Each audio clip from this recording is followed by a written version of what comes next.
tal? Yo soy Esteban Agulló de la Universidad de Oviedo. Nada, y me gustaría arrancar esta conversación que me indicases un poco cuál fue la motivación, ¿no?, que dio inicio a tu proyecto de investigación. Pues esto ya viene del 2013, ya hace añitos que empecé con esta historia, y empezó porque en aquel momento yo estaba haciendo trabajo de campo para la encuesta que da lugar al informe FOESA. El informe FOESA sobre pobreza y exclusión, bastante conocido. Se hacen unas entrevistas a los hogares, unas entrevistas en profundidad, en las que se pregunta a los miembros de los hogares por diferentes aspectos de su vida, ¿no?, desde el ámbito económico, el social, la participación política, la salud. En ese trabajo de campo, cuando vi los resultados del informe, que salió en 2014, lo que me di cuenta es que yo tenía una serie de sensaciones, de percepciones, fruto de esas entrevistas, que no salían reflejadas en los informes. Pues en mi interés por la salud mental, muchas de esas percepciones también iban relacionadas con el impacto que tiene en los hogares excluidos las enfermedades mentales, ¿no?, en cómo dificulta que ese hogar excluido pueda alcanzar la integración. Entonces, pues la motivación empezó un poco por ahí, de decir, ¿qué es lo que está pasando en los hogares excluidos? ¿Qué es lo que está pasando con la salud mental? ¿Cómo impactan los problemas, las enfermedades mentales en los diferentes miembros de esos hogares? Y ahí empezó un poco la motivación y surge mi interés por investigar de forma más profunda sobre este tema. Muy interesante y muy complejo, ¿no?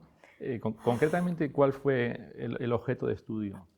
¿Cuál fue la pregunta clave de la investigación que dio inicio, ¿no?, al proyecto? La pregunta es: ¿cómo podemos proteger a los hogares excluidos de las patologías mentales, de las enfermedades mentales? Sabemos que hay una correlación positiva entre las situaciones de exclusión y el que existan enfermedades mentales en el hogar. Los hogares que están más próximos a estados más intensos de exclusión tienen una mayor presencia de enfermedades mentales. Claro, esto es un poco la pescadilla que se muerde la cola. Sí, porque no es una relación, digamos, casuística, que uno sea la causa del otro, ¿no? No, sabemos que las personas que tienen una enfermedad mental, por la estigmatización que supone esa enfermedad mental, acaban viviendo situaciones de exclusión. Pero por otra parte sabemos que las personas que están en una situación de exclusión, puede ser por empleo precario, por falta de ingresos, luego veremos un montón de causas, ¿no?, acaban desarrollando una enfermedad mental por la intensidad que la exclusión tiene o el impacto que la exclusión tiene sobre la vida de las personas. Por lo tanto, no está directamente relacionado, es decir, sí está directamente relacionado, pero no hay una relación clara y unívoca entre los dos procesos. Estás hablando de salud mental, ¿no? Pero ¿qué tipo de concepto estamos manejando cuando hablamos de salud mental? Porque no siempre queda claro, ¿no? Sí, es verdad, no siempre queda claro, y además no siempre queda claro el impacto de la estructura social sobre la salud mental.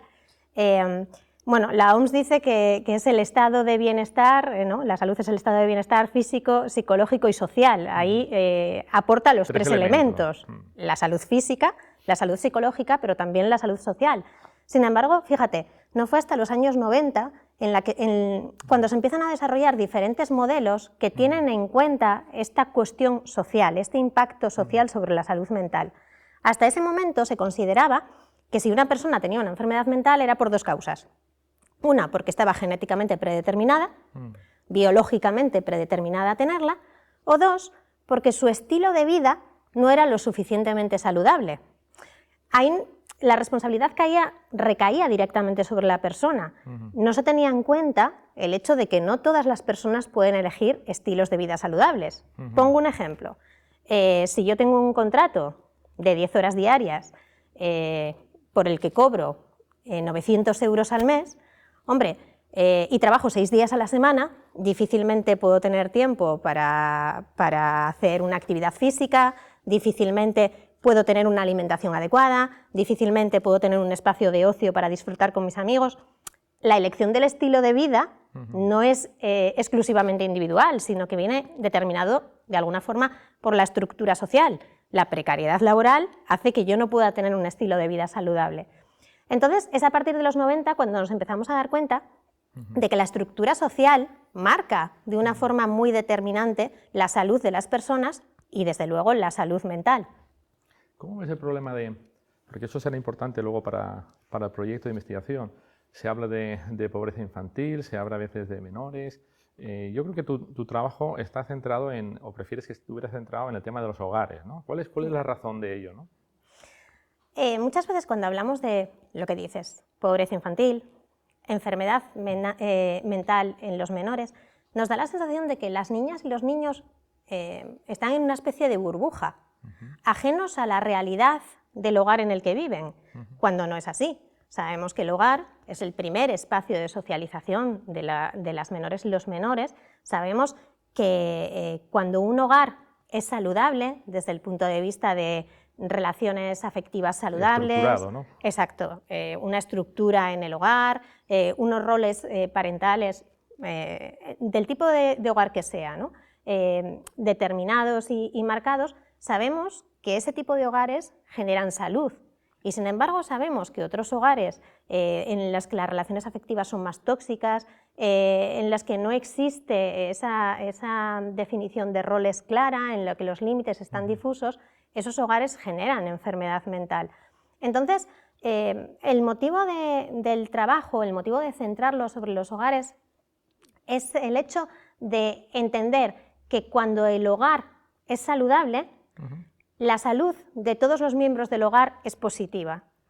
Con esto no quiero... Ese sería el planteamiento más o menos hipotético, ¿no?, del trabajo. Eso es, sí, ese sería el planteamiento hipotético del trabajo. En cualquier caso, tampoco quiero negar la incidencia que tienen otros elementos sobre la salud mental de los niños y de las niñas y de los jóvenes.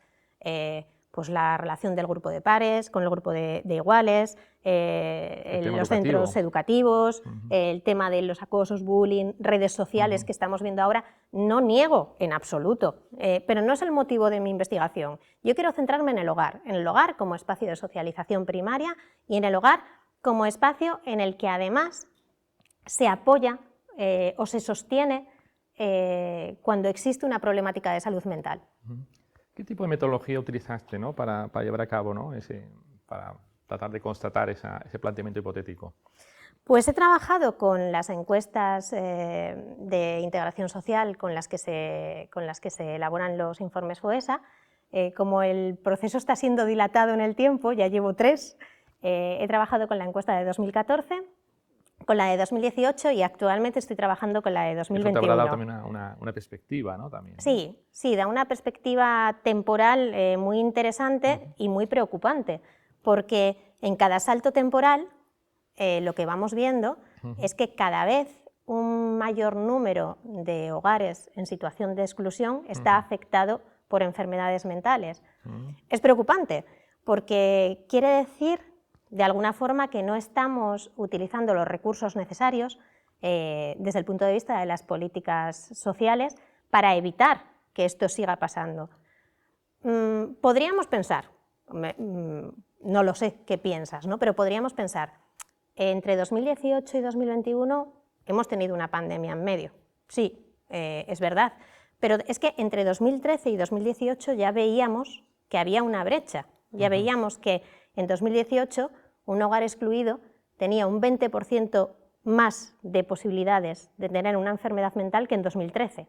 Entonces, bueno, sí que nos permite esa evolución. Sí. Entonces, ¿qué tipo de dimensiones utilizasteis en el instrumento? Imagino que serán varias, ¿no? Diseñamos un análisis en base a 111 variables para construir un modelo. El modelo lo que pretendía... ¿Cuáles serían las más importantes?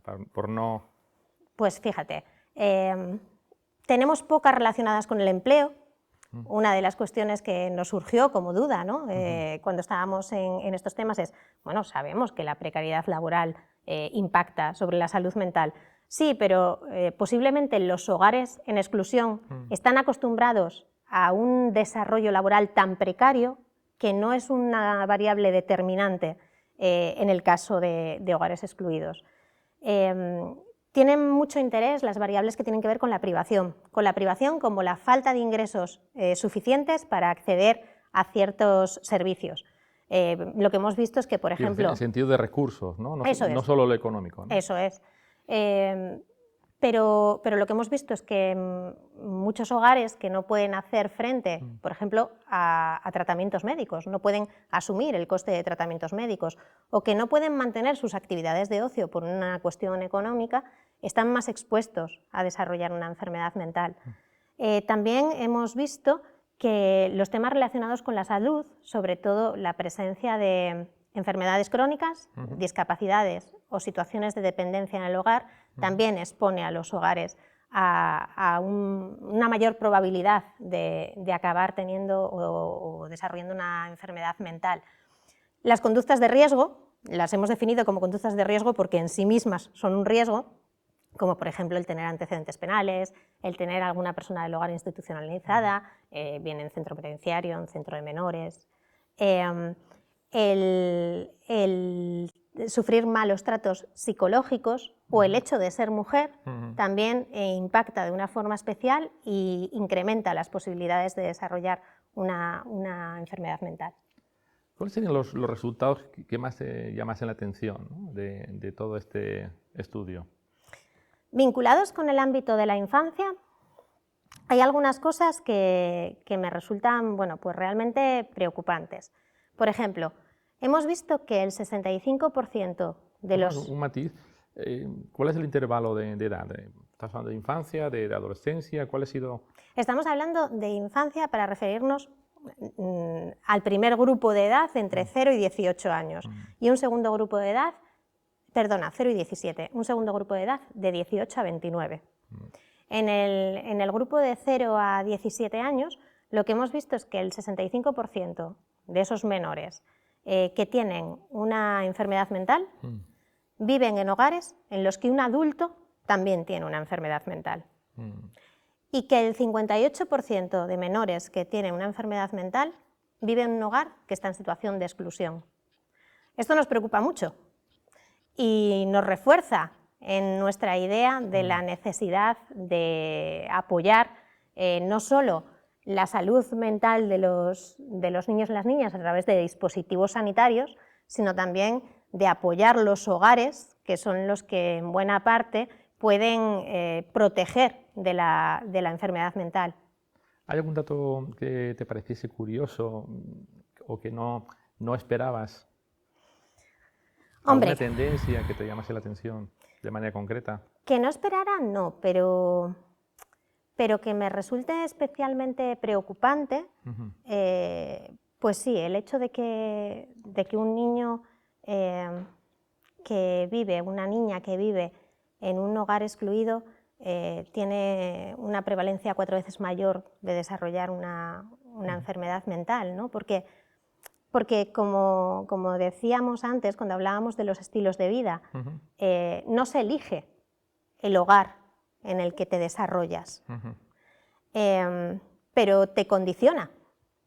Se han hecho un montón de investigaciones sobre la transmisión intergeneracional de la pobreza, sobre el impacto que tiene tanto en la pobreza como en la exclusión el hecho de que tus padres o tus cuidadores tengan determinado nivel de estudios, pero claro, estamos hablando de enfermedad y estamos hablando de enfermedad mental, con toda la estigmatización que tiene, sobre todo en la infancia y en la adolescencia. Entonces, eso, bueno, igual no me sorprende, pero desde luego me preocupa de una forma especial. Claro, y ahí podemos entrar un poco qué tipo de medidas crees que se podían desarrollar, ¿no? para ir paliando, ¿no? Y a la vez pues dejando de lado ese tipo de fenómenos tan negativos, ¿no? Que entraña esos procesos de exclusión, ¿no? ¿Qué tipo de medidas? Fíjate, estamos a la puerta de aprobar, esperemos por fin, un nuevo plan de salud mental. No sabemos qué presupuesto va a tener ese plan de salud mental, pero sí sabemos porque... Sí que se hacía una alusión, ¿no? a la infancia, ¿no? A la protección de la infancia. Eso es. Pero sí sabemos que para el año que viene, en presupuestos generales del Estado, la propuesta es que se destinen 100 millones de euros a la salud mental. Teniendo en cuenta las problemáticas que tenemos a día de hoy, fruto también de todo el proceso de confinamiento, de medidas restrictivas, de dificultades en todos los ámbitos de la vida de los hogares, hombre, pues 100 millones a mí me parecen un poquito escasos. pero lo que te planteaba desde el punto de vista del plan de salud, obviamente yo creo que desde esa perspectiva habría que hacer, bueno, pues dos apuestas claras. Lo primero es incrementar el acompañamiento, el asesoramiento y la formación de las pediatras y los pediatras como primer escalón de acceso al conocimiento de la enfermedad mental en la infancia. El segundo punto sería incrementar, ampliar el número de equipos de atención integral a la salud mental de los menores.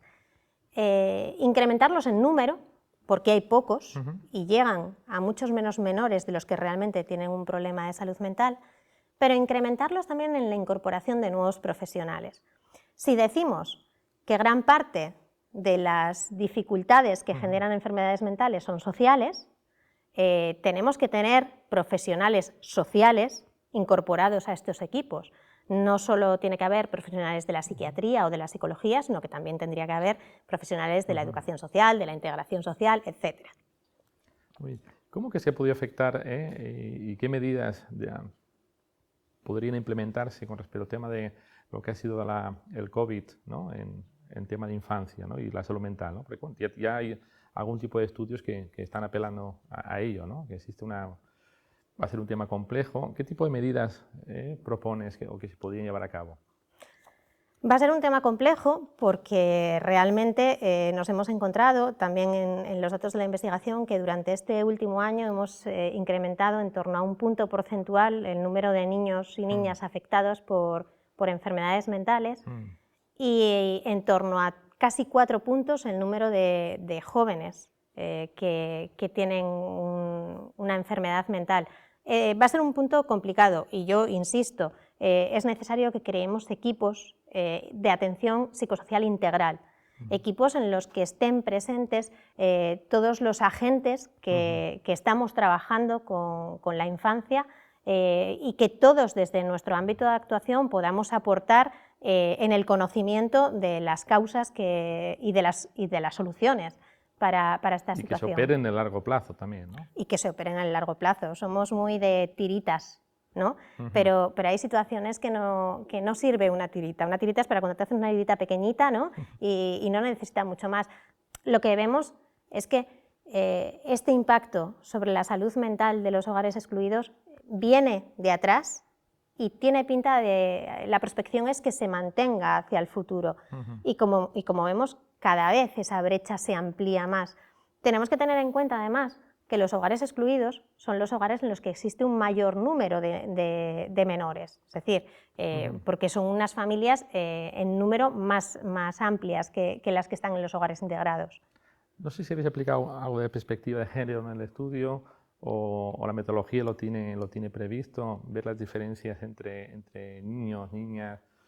Trabajamos desde los determinantes sociales de la salud y un elemento que se trabaja desde los determinantes sociales de la salud es el género. Lamentablemente, en los datos que manejamos no tenemos representatividad suficiente como para poder distinguir entre niños y niñas. Podríamos hacerlo, pero no con los márgenes de fiabilidad necesarios. Bueno, otra propuesta muy clara también es el seguir investigando, ¿no? El seguir generando espacios de conocimiento sobre esta situación. Pues muy bien, me parece muy interesante. Está claro que estamos en un tema muy complejo y que nos va a durar mucho tiempo por las consecuencias de las crisis que se van acumulando. No sé si quisieras añadir alguna cosa ya para cerrar, ¿no?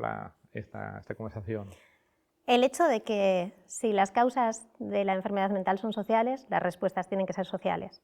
No podemos hacer oídos sordos a la precariedad en el empleo, al hecho de que la garantía de ingresos mínimos no solo tiene que ser mínimos, sino que tienen que ser suficientes, al hecho de que tienen que existir medidas de conciliación familiar que permitan a todas las personas, especialmente a las mujeres, que son las que siguen aún a día de hoy con la sobrecarga de los cuidados de los menores, teniendo muchas dificultades. Bueno,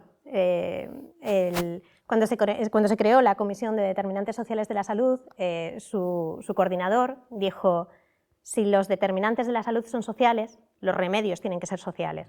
Pues ahí también creo que tenemos que hacer un importante TIC, ¿no? para que los poderes públicos entiendan que la salud no se resuelve exclusivamente con cuestiones sanitarias, sino que obviamente no podemos evitar hablar de otras muchas cosas que tienen que ver con la estructura social. Muy bien, Bea, muchas gracias. Ha sido un placer aquí conversar contigo. Muchas gracias. Un gusto.